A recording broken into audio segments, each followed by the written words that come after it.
بسم اللہ الرحمن الرحیم۔ ناظرین کرام السلام علیکم۔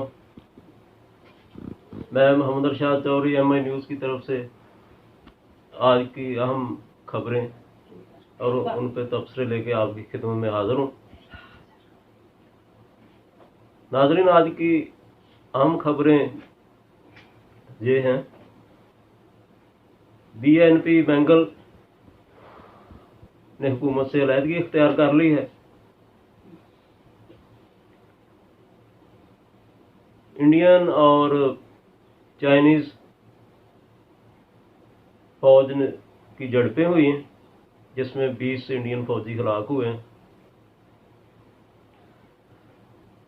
جسٹس قاضی فائز عیسیٰ نے حکومتی اہلکاروں کے بارے میں کہا ہے کہ ان کی بھی لندن میں پراپرٹیز ہیں۔ اس کے علاوہ کرونا وائرس تیزی کے ساتھ پاکستان میں پھیل رہا ہے اور اموات میں بھی بہت زیادہ اضافہ ہوا ہے اور سمارٹ لاک ڈاؤن کر دیا گیا ہے۔ ناظرین، سب سے اہم خبر جو حکومتی اتحادی پارٹی تھی بی این پی بینگل گروپ، انہوں نے اعلان کیا ہے کہ وہ حکومت سے علیحدگی اختیار کر رہے ہیں۔ ان کی 4 سیٹیں ہیں قومی اسمبلی میں، تو اس لحاظ سے یہ حکومت کے لیے بہت بڑا دھچکا ہے۔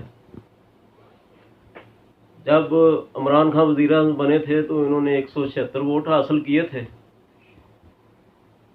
جبکہ 172 سے اپنے زائد ووٹ حاصل کرنے ضروری ہوتے ہیں۔ اس کے بعد کچھ آزاد ارکان پی ٹی آئی میں شامل ہو گئے تھے، جس کی وجہ سے ان کو تقریباً 16 ارکان کی اب سبقت حاصل ہے، تو 4 اس میں سے علیحدہ ہو گئے ہیں۔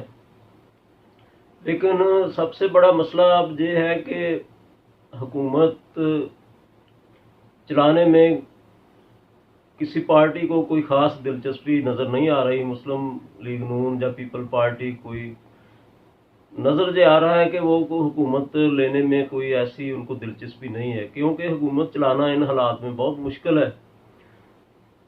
معیشت بالکل نیچے بیٹھ گئی ہے، منفی میں معیشت کو اوپر اٹھانا بہت مشکل ہے۔ اس کے علاوہ پی ٹی آئی حکومت نے جو نئے قرضے لیے ہیں ان کا مسئلہ ہے۔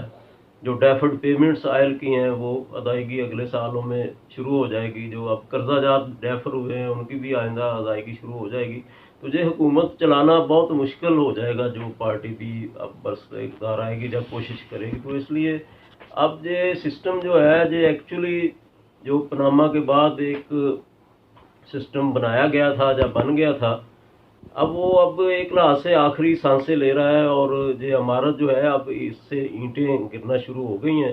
بہرحال یہ ملک کے لیے کوئی اچھی پیش رفت نہیں ہے، بحرانی کیفیت پیدا ہوگی، الیکشن ہونے کا بھی امکان نظر نہیں آتا۔ اگر نہ ہوں گے تو یہ غیر یقینی صورتحال ایسی ہی رہے گی۔ بہرحال یہ جو نظام بنایا گیا تھا اب اس کو زمین بوس ہونے سے کوئی نہیں روک سکے گا۔ تو ناظرین، ایک اور جو امپارٹنٹ نیوز ہے جس کا میں ذکر کرنا بھول گیا، وہ طارق عزیز صاحب آج ان کا انتقال کر گئے ہیں۔ جو معروف کمپیئر اور نیلام گھر کے ہوسٹ تھے، بہت انہوں نے جب سے پاکستان ٹیلی ویژن وجود میں آیا ہے تو شروع سے ہی یہ ٹی وی کے ساتھ منسلک رہے ہیں۔ انہوں نے سیاست میں بھی حصہ لیا، بہت اچھی شاعری بھی کرتے تھے اور بہت مشہور کمپیئر تھے۔ 84 برس کی عمر میں ان کا انتقال ہو گیا ہے۔ اب اس سے یہی بات ہوتی ہے کہ دنیا کی بے ثباتی، اور انسان کتنا بھی زندہ رہ لے، کتنی لمبی عمر ہو جائے، آخر اس نے فوت ہونا ہی ہوتا ہے۔ تو اللہ تعالیٰ ان کو غریق رحمت کرے۔ تو ناظرین، اب انڈیا اور چائنا کی سرحد پہ جو جھڑپیں ہو رہی ہیں ان کا بہت چرچا ہے۔ انڈیا نے تسلیم کر لیا ہے کہ اس کے 20 فوجی جو ہیں وہ ہلاک ہو گئے ہیں۔ چائنیز کی طرف سے بھی کچھ فوجیوں کو اپنے زخمی ہونے یا ان کی اموات کی کچھ تو خبریں ہیں، لیکن وہ چائنیز بتا نہیں رہے۔ بہرحال یہ بہت پیچیدہ مسئلہ ہے۔ اب اگر یہ بڑھ گیا تو اس میں پھر دوسری سپر طاقتیں امریکہ وغیرہ کی بھی دلچسپی کافی زیادہ ہے۔ تو इंडिया अब खामोश है, पाकिस्तान की तरह आंखें नहीं दिखाता। पाकिस्तान की तरफ से तो अगर छोटी मोटी बात हो तो वो बढ़ के मारना शुरू कर देते हैं, लेकिन लगता है कि इंडिया अब इस मामले में खामोशी इख्तियार करेगा और दोनों मुल्क अपने इसको ये मसले को हल करने की कोशिश करेंगे। तो नाज़रीन, एक बहुत पेशरफ्त हुई है जस्टिस काजी फायद ईसा के केस में।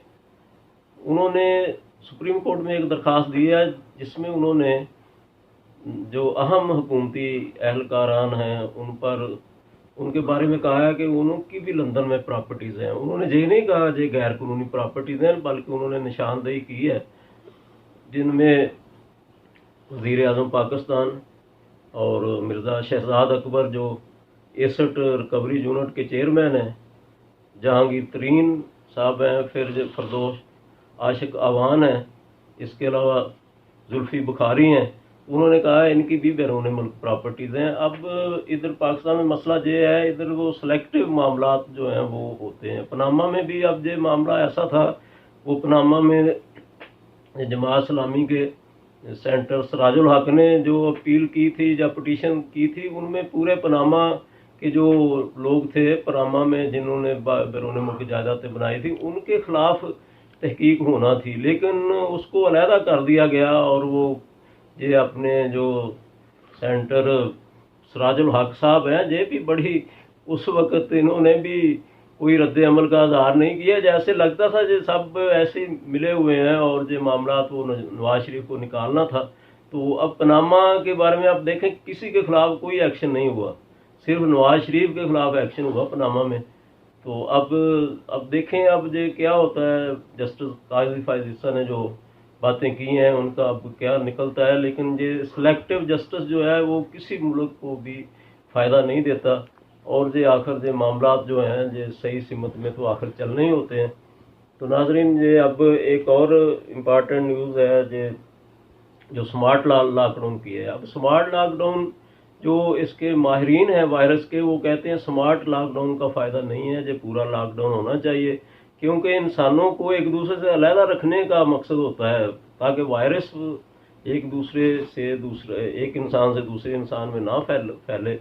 और इनको अगर 2 हफ्ते 3 हफ्ते अलहदा रखा जाए तो फिर जो साइकिल टूट जाएगा वायरस का, और इस तरह इसका खात्मा मुमकिन है। और स्मार्ट लॉकडाउन से जो मकासद हासिल नहीं होते।